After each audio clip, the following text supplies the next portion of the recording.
Hello everyone, welcome to back. दोस्तों, आज के इस लेक्चर में, आज के इस क्लास में हम आपको टाइप्स ऑफ सेट्स के बारे में बताएंगे और सीखेंगे कि सेट के डिफरेंट टाइप क्या होते हैं। ठीक है, इसके पहले की वीडियो में हमने आपको बताया था सेट के बारे में, सेट का डिफिनेशन और सेट को रिप्रेजेंट करने का तरीका। ठीक है, और उसके बाद हमने एनसीईआरटी के एक्सरसाइज 1.1 को भी डिस्कस किया था।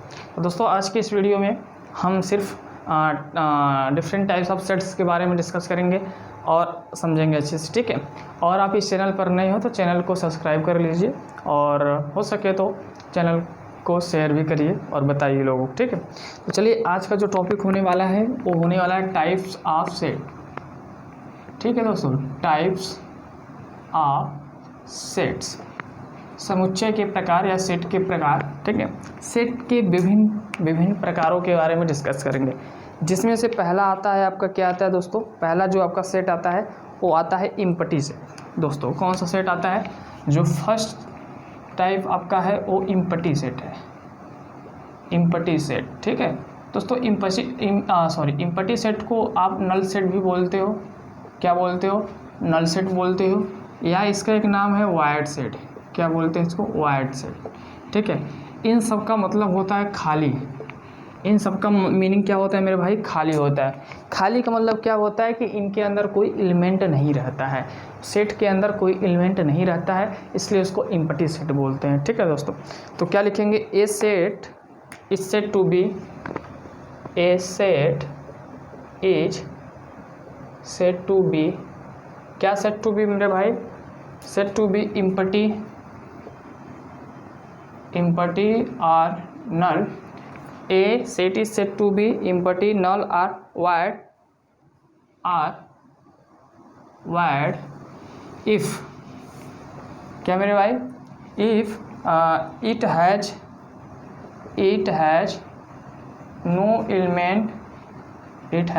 element, and ठीक है, बस देखो, इम्पटी सेट एक ऐसा सेट होता है जिसके अंदर कोई एलिमेंट ना रहे, नो एलिमेंट, खाली रहे।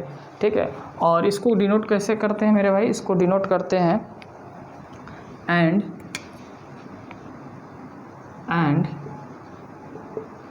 It is denoted by phi R, एक करली ब्रैकेट लगा दीजिए ऐसे। ठीक है, फाई आर, ये ब्रैकेट ओपन करके इसे मतलब लगाकर छोड़ दीजिए। तो एक इम्पटी सेट वो सेट होता है जिसके अंदर कोई एलिमेंट ना रहे। जैसे दोस्तों एग्जाम्पल के तौर पर लीजिए, जैसे एक सेट है ए, इसके अंदर कोई सेट नहीं है इस प्रकार से। ठीक है, ये आपका क्या हो गया? आपका इम्पटी सेट हो गया। ठीक, या दोस्तों एक जनरल एग्जांपल बता रहे हैं, जैसे एक स्टूडेंट है, वो 11th में भी पढ़ रहा है और 12th में भी पढ़ रहा है।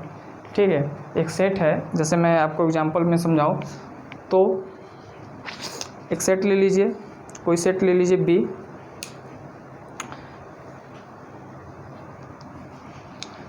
कोई सेट ले लीजिए B, X such that x is a student studying in both class 9th and 10th। ठीक है, एक मैंने सेट लिखा है दोस्तों, ये सेट क्या कह रहा है कि x कैसा है? x सच दैट एक ऐसा लड़का है जो पढ़ता है और both class 9th and 10th, मतलब 9th में भी पढ़ रहा है और 10th में भी पढ़ रहा है। दोस्तों आप हिसाब से बताइए, आप सोच के बताइए, क्या ऐसा पॉसिबल है?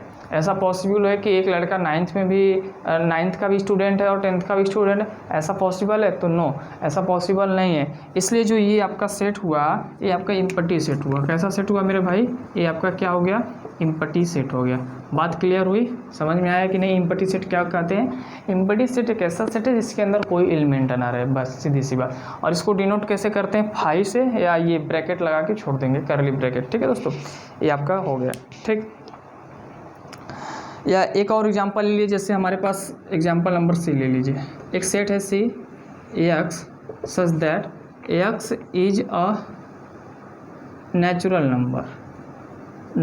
नंबर एंड भाई नेचुरल नंबर एंड एक्स कहाँ से होना चाहिए, एक से होना चाहिए 2 तक। एक हमने सेट बिल्डर फॉर्म लिख दिया। इसमें क्या है, कह रहा है कि सी आपका एक सेट है, कैसा सेट है, x is a natural number. X natural number होता है तो एक्स नेचुरल नंबर है, मतलब कहाँ से स्टार्ट होगा नेचुरल नंबर, 1 से होगा, 2 से होगा, 3 से होगा, इन्फिनिटी तक जाएगा।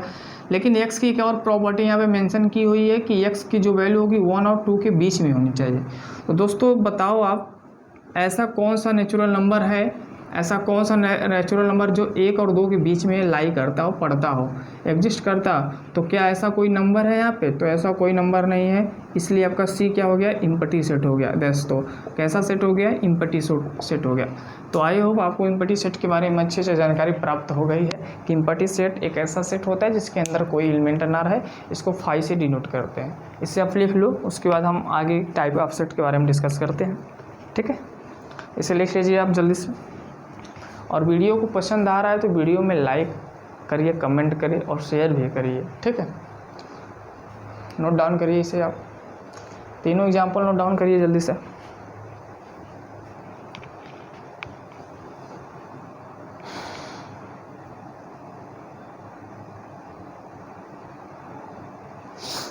हो गया, चलिए बहुत अच्छी बात है, आपने लिख लिया इसे। देखिए आप स्क्रीनशॉट भी ले सकते हैं, जब मैं साइड हट जा रहा हूँ तो आप स्क्रीनशॉट भी ले लीजिए। स्क्रीनशॉट का ज़माना है भैया, ले सकते हैं आप लोग, कोई दिक्कत नहीं।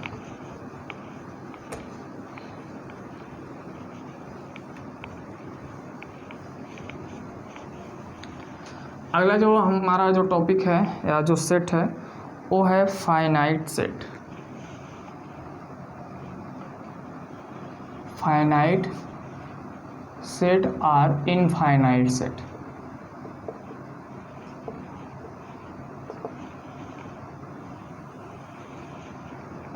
ठीक है दोस्तों, अगला सेट क्या है, फाइनाइट सेट है और इनफाइनाइट सेट है। ठीक है, देखिए फाइनाइट सेट का मतलब और इनफाइनाइट सेट का मतलब आपको नाम से ही पता चल रहा है, फाइनाइट और इनफाइनाइट। तो सेट क्या होता है, कलेक्शन ऑफ ऑब्जेक्ट्स होते हैं, नंबर्स होते हैं। ठीक है, डिफरेंट टाइप के नंबर्स हो सकते हैं या अलग अलग ऑब्जेक्ट हो सकते हैं। ठीक है, तो फाइनाइट का मतलब ये हुआ है कि एक ऐसा सेट जिसके अंदर फाइनाइट हो, मतलब जो एलिमेंट हो उसको हम काउंट कर पाएँ। ठीक है, उसको पता कर सके और वो डिफिनिट नंबर ऑफ एलिमेंट्स को कंसिस्ट करता हो, तो उसको हम लोग फाइनाइट बोलते हैं। क्या बोलते हैं दोस्तों, फाइनाइट बोलते हैं। तो a set which is empty, देखिए फाइनाइट सेट इम्पटी भी हो सकता है, इस बात को ध्यान रखिएगा। A set which is empty, क्या मेरे भाई, a set which is empty are consist of definite number of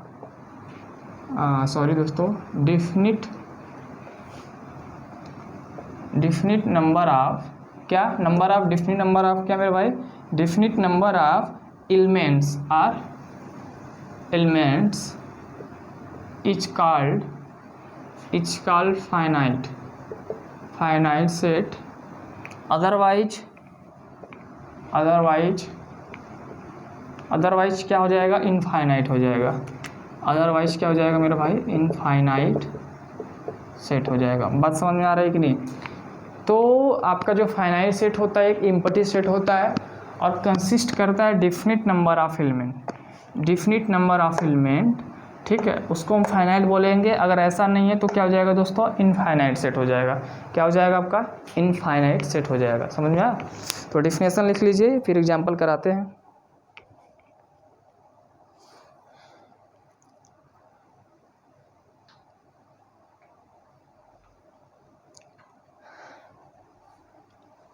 definition लिख लीजिए।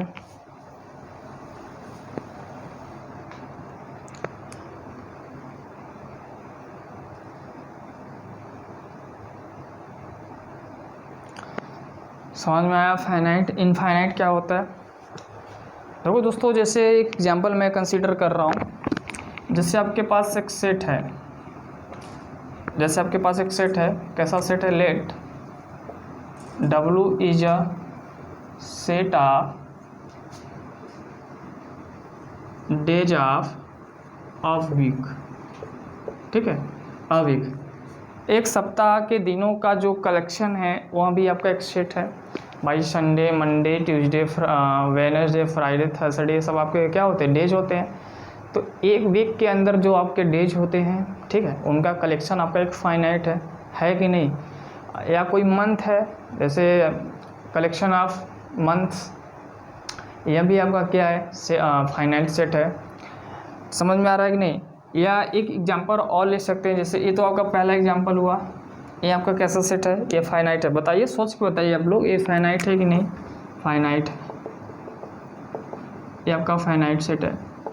अरे भाई एक वीक में जैसे आप क्या आता है बताओ, Sunday, Monday, Tuesday, Wednesday, Thursday, Friday और सैटरडे, ये सब सारी चीज़ आते हैं नहीं। तो इनका कलेक्शन आप बताओ, डिफिनिट नंबर ऑफ एलिमेंट्स है कि नहीं इसमें डिफिनिट नंबर ऑफ एलिमेंट्स है ना, इसलिए इसको हम लोग क्या बोलते हैं, फाइनाइट सेट बोलते हैं। क्या बोलते हैं दोस्तों, फाइनाइट सेट बोलते हैं, ठीक है। दूसरा एग्जांपल, जैसे let S be the set of solution of the equation. कोई एक इक्वेशन है जैसे x² - 4 = 0। मेरे भाई ये जो इक्वेशन है क्वाड्रेटिक इक्वेशन है, क्या कह रहा है कि आपका यह से कोई सेट है, सेट कैसा है, solution of the equation this, ये आपका जो x² - 4 = 0 है, क्वाड्रेटिक इक्वेशन है, पावर 2 है, इसलिए इसका सॉल्यूशन कितना आएगा, 2, मतलब x की वैल्यू कितनी आएगी, 2 आएगी, ठीक है। तो x की वैल्यू 2 आ रही है, अब कुछ भी आए, कम्प्लेक्स आए, रियल आए, जो भी आए आपका वो डजंट मैटर, ठीक है। बट मैटर ये कर रहा है कि x की 2 वैल्यू है, कितनी वैल्यू है, 2 वैल्यू। तो भाई 2 वैल्यू है, डिफिनिट नंबर ऑफ एलिमेंट्स है कि नहीं बताओ। यस में अगर यस जो सेट है उसमें उसकी वैल्यू जो आ रही है x की 2 है, तो यस एक ऐसा सेट है जहाँ पे डिफिनिट नंबर ऑफ एलिमेंट्स के बारे में पता चल रहा है कि नहीं। तो आपका यहाँ आपका क्या हो गया, फाइनाइट सेट हो गया। कैसा हो गया दोस्तों, फाइनाइट सेट हो गया। तो यहाँ भी आपका एक फाइनाइट सेट है, इसे लिख लीजिए आप। ढेर सारे एग्जांपल आप अपने से बना सकते हैं, फाइनाइट सेट, ठीक है। ये आपका फाइनाइट सेट, इसे लिख लीजिए। जैसे कि एग्जांपल और ले लीजिए, मान लेते हैं कोई सेट है, let G be the set of points on a line. बताओ, जी आपका एक सेट है, पॉइंट्स का सेट है, किसका सेट है भाई, पॉइंट का, और वो पॉइंट कहाँ है, एक लाइन पर है, सॉरी दोस्तों, ठीक है। जो आपका पॉइंट है वो पॉइंट का है, आपका एक लाइन पर है। तो लाइन क्या होता है बताओ, एक लाइन क्या होता है, ये आपकी लाइन है। लाइन क्या होता है दोस्तों बताओ, किसी को पता है लाइन के बारे में, कमेंट करके बताओ, टॉप आंसर आना चाहिए। लाइन क्या होता है, लाइन होता है कलेक्शन ऑफ पॉइंट्स, ठीक है। क्या होता है, कलेक्शन ऑफ पॉइंट, ढेर सारे बिंदुओं का समुच्चय सेट आपका लाइन कहलाता है। तो ये जो लाइन है आपका, इसमें इनफाइनाइट नंबर ऑफ पॉइंट्स है। कितने हैं मेरे भाई, इनफाइनाइट नंबर ऑफ पॉइंट्स है, आप पॉइंट्स को काउंट नहीं कर सकते हो। इसलिए ये जो सेट है जी आपका कैसा सेट है भाई, ये आपका जो सेट है इनफाइनाइट है। कैसा है, इनफाइनाइट सेट है। बात समझ में आई, क्लियर हुआ कि नहीं बताओ, क्लियर हुआ आपका। इनफाइनाइट सेट समझ में आया कि आपके पास जी एक सेट है, पॉइंट्स का सेट है, और वो जो पॉइंट है कहाँ पे होना चाहिए, लाइन पे होना चाहिए। तो आप अच्छे से जानते हो कि ये लाइन क्या होता है, कलेक्शन ऑफ इनफाइनाइट पॉइंट्स, ठीक है। कलेक्शन ऑफ इनफाइनाइट पॉइंट्स को हम लोग क्या बोलते हैं, लाइन बोलते हैं, और इसी को हम इनफाइनाइट सेट कहते हैं, क्योंकि पॉइंट्स का जो सेट्स होता है वो इनफाइनाइट होता है ऑन ए नंबर लाइन। इसे आप लिखिए अच्छे से, क्लियर कर, कॉपी पेन लेके बैठो यार, कॉपी पेन लेके बैठोगे तभी समझ में आएगा ना, वीडियो देखने से कुछ नहीं समझ में आएगा, ठीक है। नोट डाउन करिए।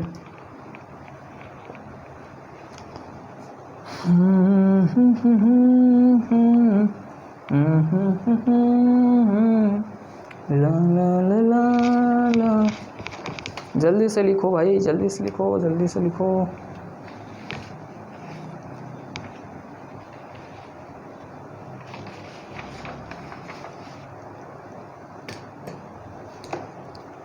चलिए, उम्मीद करते हैं आप लोग इसे लिख चुके हैं। और इसी उम्मीद के साथ मैं इसको हटाता हूँ।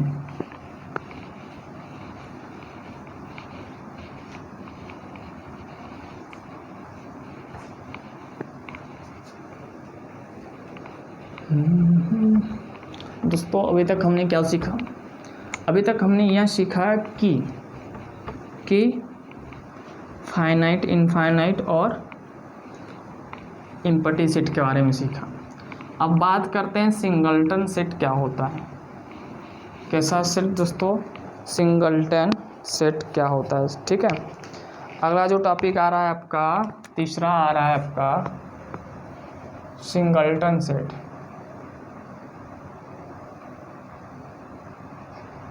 ये सिंगलटन सेट क्या होता है दोस्तों? सिंगलटन सेट क्या होता है? सिंगलटन सेट एक ऐसा सेट है जिसके अंदर सिर्फ एक एलिमेंट रहे। जैसा नाम ही है सिंगल है भाई, सिंगलटन सेट सिंगल है। तो जो लोग सिंगल है वो सिंगलटन सेट के अंतर्गत आते हैं। जैसे पहले डिफिनेशन लिख सकते हो आप, या एग्जांपल लिख लो। जैसे आपके पास एक सेट है ए, इसके अंदर एक एलिमेंट है ए। ये आपका कैसा सेट होगा? सिंगलटन सेट हुआ, ठीक है। आपके पास एक सेट है बी, इसके अंदर आपका एक एलिमेंट है 1, ठीक है। यह भी आपका क्या हुआ मेरे भाई? सिंगलटन सेट हुआ। समझ में आ रहा है कि नहीं? तो is set to be singleton if it consist a single elements, ठीक है। A set consisting of a single element, a set ऐसे लिख लीजिए इसको, a set is consisting a single element is called singleton set. Clear हुआ दोस्तों? Clear हुआ singleton set क्या होता है? A singleton set is a set which is consisting a single number of elements is known as singleton set. Example आपके सामने screen पर है। इसमें कोई दिक्कत है सिंगलटन सेट में? बताओ, कोई समस्या नहीं होनी चाहिए। नोट डाउन करिए अच्छे से, डिफिनेशन को नोट डाउन करिए भैया।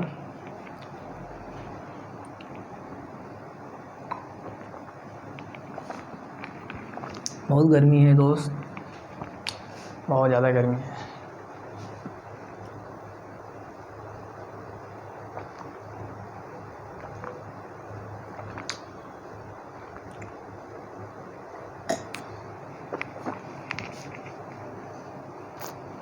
हो जाएगा तो बताइएगा।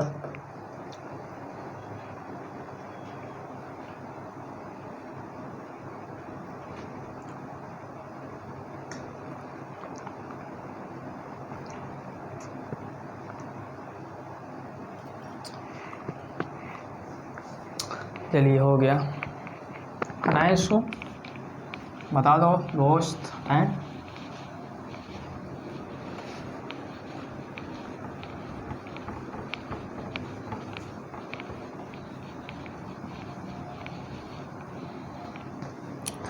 चलिए अब बात करते हैं दोस्तों इक्वल सेट के बारे में, ठीक है। अब किसके बारे में बात करते हैं? इक्वल सेट के बारे में, कि इक्वल सेट क्या होता है। इक्वल सेट, देखिए इक्वल सेट्स होगा, ठीक है, क्योंकि दो सेट के बीच ही इक्वल का साइन आता है ना। देखिए इक्वल सेट क्या होता है? मान लेते हैं आपके पास दो सेट है, ठीक है। मान लेते हैं आपके पास कितने सेट हैं? दो सेट है। एक सेट, पहले सेट का नाम ए है, दूसरे सेट का नाम बी है। जो ए सेट है वो बी का एलिमेंट है, और जो बी सेट है वो ए का एलिमेंट है, इसलिए उसको बोलते हैं इक्वल सेट बोलते हैं, ठीक है। तो इसको लिखेंगे कैसे? देखो, टू फाइनाइट सेट, इसका डेफिनेशन है भैया, टू फाइनाइट सेट्स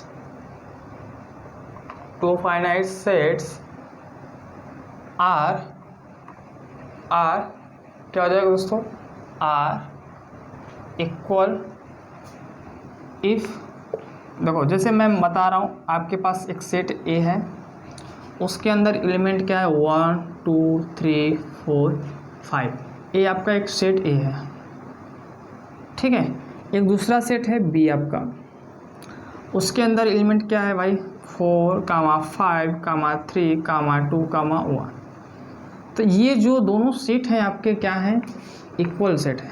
कैसे सेट है दोस्तों, इक्वल सेट्स हैं, ठीक है। कहने का मतलब यही है कि अगर आपके पास एक सेट ए है, सेट ए का जो एलिमेंट है वो बी का मेंबर होना चाहिए और जो सेट बी है वो ए का मेंबर होना चाहिए। अगर ऐसा पॉसिबल है तो आपका कैसा सेट हो जाएगा, इक्वल सेट हो जाएगा, ठीक है। कैसा सेट हो जाएगा, इक्वल हो जाएगा। तो क्या लिखेंगे, two finite sets are equal if every elements of A is member of B and every elements of B is member of A। ठीक है दोस्तों, कहने का तात्पर्य है कि जो ए का एलिमेंट है वो बी का मेंबर होना चाहिए या तो बी का जो मेंबर है वो ए का एलिमेंट होना चाहिए पार्शियली। इसे ही बोलते हैं इक्वल सेट। एग्जाम्पल आपके सामने है, इसे नोट डाउन कर लीजिए, डेफिनेशन भी और एग्जाम्पल भी।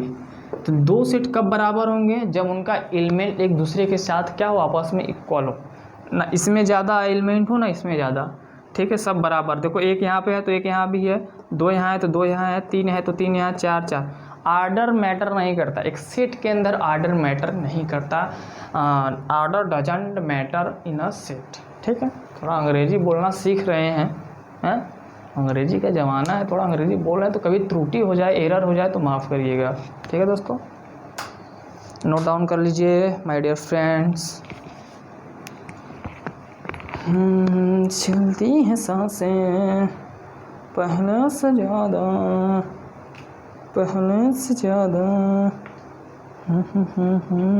लगे हैं। अच्छा दोस्तों, आपने ये चीज़ तो सीख लिया कि ये आपका बराबर है तो इसको शो कैसे करोगे, A is equal to B, ठीक है। ये आपका क्या है, नोटेशन। चलिए, आई होप आपने इसको नोट डाउन कर लिया है।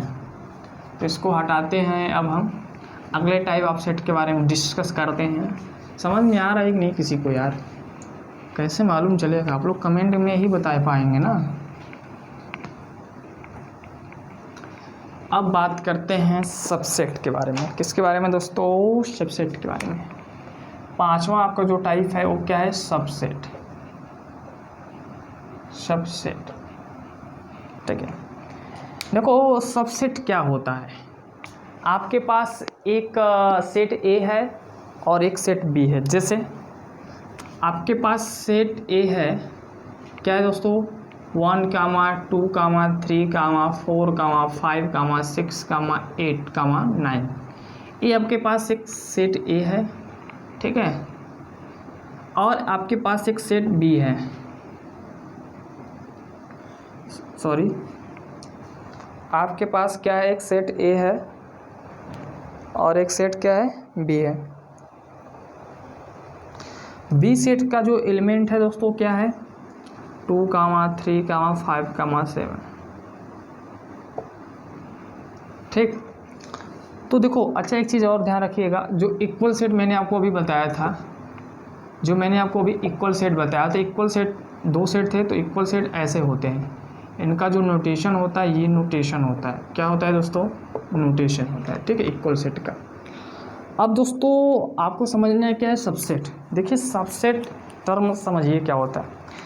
देखिए आपके पास अगर दो फाइनाइट सेट हैं तो जो एक सेट बी है, इसका जो एलिमेंट है वो ए में भी है, ए में है कि नहीं बताओ, 2 यहाँ है, 2 यहाँ है, 3 यहाँ है, 3 यहाँ है, 5 यहाँ है, 5 यहाँ है, 7 यहाँ है, तो यहाँ पे भी क्या है, 7 है। तो जो बी का एलिमेंट है वो ए में है, ठीक है, या ए का जो एलिमेंट है वो बी में है, कंप्लीटली है ये नहीं मैटर करता, लेकिन है ये मैटर कर रहा है, तो इसको बोलते हैं सबसेट बोलते हैं। और लिखेंगे कैसे, ऐसे, इस प्रकार से लिखेंगे, कि जो बी है सबसेट है ए का, बी है जो बी आपका एक सेट है जो वो सबसेट है किसका, ए का। समझ में आ रही है बात कि नहीं? ठीक है, तो बात समझ में आई कि नहीं? ठीक है, तो सबसेट क्या हो गया, सबसेट क्या हो गया। आप मान लीजिए आपके पास डिफिनेशन लिखना चाहे तो लिख लीजिए, let A and B are two sets. ठीक है, मान लीजिए आपके पास ए और बी आपके पास दो सेट हैं। आपने मान लिया ए और बी आपके पास क्या है, दो सेट है, मान लिया आपने। ठीक है, फिर क्या कह रहा है कि अब देखो एवरी एलिमेंट ऑफ बी एक सेट होना चाहिए ए का, या एवरी एलिमेंट ऑफ ए किसका होना चाहिए भाई, एलिमेंट ऑफ बी का। ठीक है, तो उसको हम बोलते हैं सबसेट बोलते हैं, उसको क्या बोलते हैं दोस्तों, सबसेट बोलते हैं। इसको लिख लीजिएगा, if every element of A is element of B। ठीक है, every element of A is an element of B। यहाँ पे an element लिख दीजिए, an element of B, an element of B। then मेरे भाई A is called सबसेट। ठीक है, सबसेट ऑफ B। यहाँ पे हमने थोड़ा सा एग्जांपल उल्टा ले लिया है, लेकिन नोटेशन में होगा। अगर ये आपको इसके हिसाब से चलेंगे तो A आपका सबसेट हो जाएगा B के। तो ये हो गया। समझने का मतलब ये है मेरे भाई कि अगर आपके पास दो सेट है, सेट ए का जो एलिमेंट है वो बी का मेंबर है, तो आपको आप ए को बोलेंगे सबसेट है किसका, बी का। जैसे यहाँ पे आप बी को बोल रहे हैं सबसेट है ए का, इसी प्रकार ए सबसेट बी हो सकता है। तो ये वाला जो नोटेशन है ए इक्वल सेट का है, और ये जो नोटेशन है इसको सबसेट बोलते हैं। ठीक है, नोट डाउन करिए जल्दी से।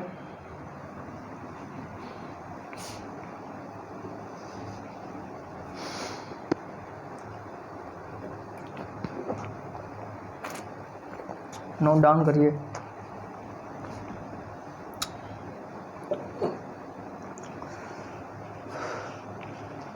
साइड हट गया, चलिए साइड हट जा रहा है।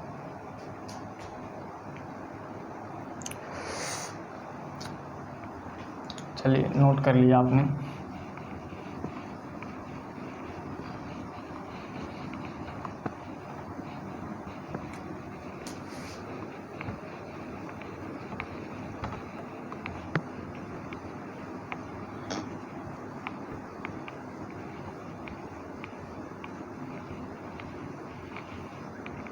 दोस्तों अगला जो टॉपिक है पावर सेट के बारे में है। किसके सेट के बारे में भैया, पावर सेट। ठीक है, पावर सेट क्या होता है, पावर सेट क्या होता है, देखिए the set of all subset. जो आपके सबसेट हैं उनका क्या सेट, उनका जो सेट है वो पूरा आपका क्या कहलाता है, पावर सेट कहलाता है। ठीक है, उसका जो पूरा सेट है वो क्या कहलाता है, पावर सेट। कहने का मतलब the set of all subset of a set A is called the set of, कहने का मतलब the set of all subset of a set A is called power set, power set. ठीक है दोस्तों, कहने का मतलब आपके पास जो सेट है, मतलब सेट कैसा होना चाहिए, सभी सबसेट का सेट, सभी सबसेट का सेट जो होता है किसी भी सेट ए का, वो क्या कहलाता है, पावर सेट कहलाता है। और इसको डिनोट करते हैं कैसे, and denoted by P A. ठीक है दोस्तों, अगर ऐसा कहीं लिखा रहेगा तो उसको बोलेंगे पावर सेट ऑफ ए। कैसे रीड करेंगे, पावर सेट ऑफ ए। ठीक है, पावर सेट ऑफ ए पढ़ेंगे। जैसे आपके पास एक एग्जांपल मैं लेके बता रहा हूँ, आपके पास एक एग्जांपल है, मान लेते हैं आपके पास कोई सेट ए है। इफ़ आपके पास कैसा सेट है, 1 2 3। ठीक है, आपके पास एक सेट है जिसमें जो एलिमेंट है 1 है, 2 है, 3 है। नंबर ऑफ़ एलिमेंट कितने हैं दोस्तों इसमें नंबर ऑफ़ एलिमेंट कितने हैं दोस्तों बताओ? 3 है। नंबर ऑफ़ एलिमेंट 3 ही तो है, 1 2 3। ये एन का मतलब होता है नंबर ऑफ़ एलिमेंट, ठीक है। यही हो गया। अब दोस्तों ये हो गया। अब इसका हमें क्या बनाना है? इसका हमें बनाना है पावर सेट। तो पावर सेट को आप लिखते हो ऐसे, देखो पावर सेट में सभी सेट का कलेक्शन लिखना है। और सबसे पहले जब आप लिखोगे तो इसमें 5 पहले आएगा, फिर क्या आएगा 1 आएगा, फिर क्या आएगा दोस्तों 2 आएगा, फिर क्या आएगा आपका 3 आएगा। समझ में आ रहा है कि नहीं? फिर क्या आएगा 1 2 आएगा आपका, ध्यान से देखिए, फिर 1 3 आएगा, फिर क्या आएगा 2 3 आएगा। कितने हुए 1 2 3 4 5 6 7, एक बचा है और क्या आएगा 1 2 3, ठीक है।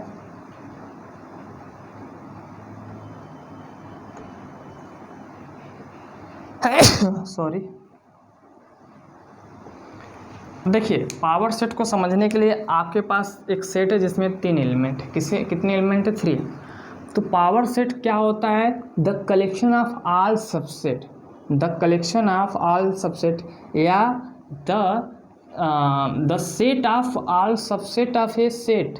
ऑफ ए सेट का मतलब ये, इसका जो पूरा कलेक्शन है सबसेट का, उसको बोलते हैं क्या? पावर सेट बोलते हैं दोस्तों। क्या बोलते हैं? पावर सेट बोलते हैं, ठीक है। तो एग्जांपल नोट डाउन कर लीजिए आप लोग इसे बिल्कुल। और मान लीजिए आपके पास दूसरा, ये तो पहला एग्जांपल है। अगर मान लीजिए आपके पास कोई एलिमेंट ए है और इम्पटी सेट है। कैसा सेट है मेरे भाई? इम्पटी सेट है। तो उसमें जो उसका पावर सेट आएगा वो भी 5 आएगा, नल सेट आएगा, ठीक है। और तो आपका जो आएगा वो भी आपका क्या आएगा? इम्पटी आएगा, ठीक है दोस्तों। ये आ गया, इसे नोट डाउन कर लीजिए, ये आ गया। अच्छा दोस्तों, आपको कैसे पता चलेगा कि कितने सबसेट बनेंगे? कोई आइडिया है? ये हमने 9 लिख दिया, किस बेसिस पे हमने 1 2 3 4 5 6 7 8 सॉरी 8 लिखा। तो सबसे पहले यहाँ पे लिखा क्या डेफिनेशन में? The set of all subset. तो ये जो सेट ऑफ ऑल सबसेट लिखा है, कैसे मालूम चलेगा कि एक सेट के पास कितने सबसेट हैं? बात को ध्यान से सुनिएगा। कैसे आपको पता चलेगा कि एक सेट के पास कितने सबसेट हैं, नंबर ऑफ कितने सबसेट है? दोस्तों एक फार्मूला आता है। फार्मूला क्या आता है? अगर आपको पता हो कि सेट में कितने एलिमेंट हैं, आपको पता है कि सेट में कितने एलिमेंट हैं, तो आप पावर ऑफ सेट में जितने आपके एलिमेंट आएंगे वो निकाल सकते हैं। फार्मूला होता है 2 के पावर n, n का मतलब ये number of elements in set है। 2 के पावर 3 का मतलब होता है 8। तो ये जो चीज़ें हैं ये इम्पॉर्टेंट है। इससे आप पता कर पाएंगे कि आपके पास कितने सबसेट बनेंगे, या नंबर ऑफ पावर सेट के बारे में आप आसानी से जानकारी प्राप्त कर सकते हैं with the help of this formulas. यहाँ पे n आपका नंबर ऑफ सेट है।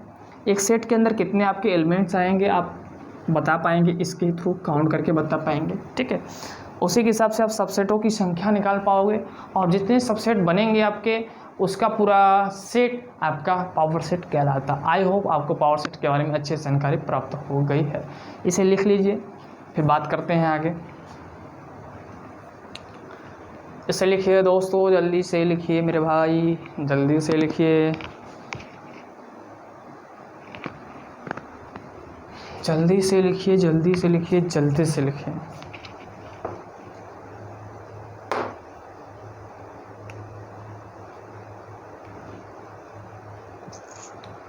हो गया? पावर सेट समझ में आ गया ना? ओके, बहुत बढ़िया। तो भाई सेट समझ में आ रहा है कि नहीं? चीज़ें क्लियर हो रही हैं कुछ कि नहीं? देखिए बहुत ज़्यादा क्लियर करने की ज़रूरत नहीं है, धीरे धीरे सब आएगा। धीरे धीरे मना धीरे धीरे सब कुछ होए, माली सिंचे सौगड़ा ऋतु फलाए हो। समय समय पर सब कुछ आ जाता है हर इंसान को। आप ये सोचेंगे इसी टाइम सब आ जाए तो इम्पॉसिबल है, ठीक है। इम्पॉसिबल है दोस्तों, इम्पॉसिबल। अब हमारा जो लास्ट है यूनिवर्सल सेट है दोस्तों, सभी सेटों का बाप यूनिवर्सल सेट। इसको हम लिखेंगे शॉर्टकट में सभी सेट का बाप। लिख लीजिए सभी सेट का बाप।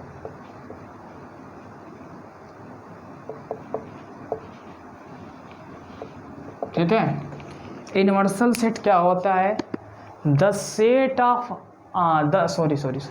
The collection of all sets is known as universal set. आपने अभी तक जो पढ़ा, इम्पटी सेट पढ़ा, फाइनाइट पढ़ा, इनफाइनाइट पढ़ा है, पावर सेट पढ़ा, सब सेट पढ़ा, इक्वल सेट पढ़ा, ये सब जो सेट हैं वो यूनिवर्सल सेट के अंतर्गत आते हैं। किसके अंतर्गत आते हैं? यूनिवर्सल सेट के अंतर्गत आते हैं। दोस्तों जैसे आप पढ़ते हैं ब्रह्मांड, हम लोग ब्रह्मांड के क्या हैं? पार्टिकल हैं, कण हैं, ठीक है। तो हम लोग किसके अंतर्गत आएंगे? ब्रह्मांड के अंतर्गत आएंगे, यूनिवर्सल के अंतर्गत आएंगे। तो इसी प्रकार जो आपने अभी डिफरेंट टाइप्स के सेट पढ़े हैं वो यूनिवर्सल सेट के अंतर्गत ही आते हैं। समझ में आई बात कि नहीं? तो यूनिवर्सल सेट क्या होता है? सभी सेटों का कलेक्शन होता है, सभी सेटों का क्या होता है? बाप होता है, ठीक है। तो एक सेट कब आपका यूनिवर्सल सेट होगा? तो कब होगा बताओ?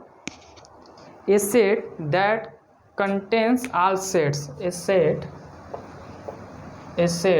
that contains all set in given context sorry रहेगा क्या लिखा है? A set that contains all set a given context is called universal set, ठीक है दोस्तों। तो जो सेट का कलेक्शन हो वो पूरे सेट को रिप्रेजेंट करता हो, उसको बोलते हैं यूनिवर्सल सेट। और दोस्तों जानकर हैरानी होगा आपको कि यूनिवर्सल सेट को डिनोट करते हैं कैसे? यू से, and it is denoted by you, capital you से डिनोट करते हैं। जैसे दोस्तों आपके पास एक सेट है यू 1 2 3 4 5 6 7 8 9 10 11 12 आपके पास एक सेट है, ठीक है। आपके पास एक रैंडम सेट है और आपके पास एक सेट ए है, क्या है? 1 है, 2 है, 3 है, 4 है, ठीक है। और आपके पास एक सेट बी है, क्या है? 6 है, 7 है, 8 है, 9 है और 10 है, ठीक है। आपके पास दो सेट दिए गए हैं, सॉरी 3 सेट है, एक यू सेट है, एक ए है, एक बी है। दोस्तों आप ध्यान से देखो, जो सेट ए है, सेट बी है, वो सेट यू का पार्ट है। समझ में आ रहा है कि नहीं? क्या है? इसका पार्ट है। तो यूनिवर्सल सेट क्या होता है? सभी सेटों का कलेक्शन होता है। और इस set that contains all set, ये जो सेट है इस सेट को भी कंटेन कर रहा है और सेट बी को भी कंटेन कर रहा है। In given context is known as universal set, ठीक है दोस्तों। अभी मैं यूनिवर्सल सेट के बारे में और अच्छे से विस्तार से आपको समझाएंगे आगे के टॉपिक में। आज का जो मोटो था, सिद्धांत था, सिर्फ यही था कि डिफरेंट टाइप ऑफ सेट के बारे में आपको बताना, जानकारी देना और उनके नामों को आपसे रूबरू कराना, ठीक है दोस्तों। आने वाली वीडियो में हम आपको सिखाएंगे कि दो सेट का यूनियन कैसे लिया जाता है, दो सेट का इंटरसेक्शन कैसे लिया जाता है, या दो सेट का डिफरेंस कैसे होता है, ठीक है दोस्तों। ये सब आपको हम अच्छे से आसानी से आने वाले वीडियो में सिखाएंगे और आपको वेन डायग्राम के बारे में भी बताएंगे। बहुत अच्छे से टॉपिक, सारे टॉपिक अच्छे से कवर होंगे दोस्तों। और एनसीईआरटी के जितने भी एक्सरसाइज के क्वेश्चन हैं, सारे क्वेश्चन के बारे में अच्छे से विस्तार से हम लोग बात करेंगे। तो अगर आप इस चैनल पर नहीं जुड़े हैं, वीडियो को देख रहे हैं, तो ज़रूर इस चैनल को सब्सक्राइब करके रखिए, बहुत अच्छी जानकारी मिलने वाली है, ठीक है दोस्तों। तो आज का जो क्लास था सिर्फ डिफरेंट टाइप्स ऑफ सेट के बारे में डिस्कस करना था, जो कि कंप्लीट हो गया। यूनिवर्सल सेट आपको मैंने बताया, ये आने वाली वीडियो में फिर से मैं इसको डिस्कस करूँगा। तो चलिए मिलते हैं नेक्स्ट क्लास में, तब तक के लिए पढ़ते रहिए और आगे बढ़ते रहिए। Thank you so much.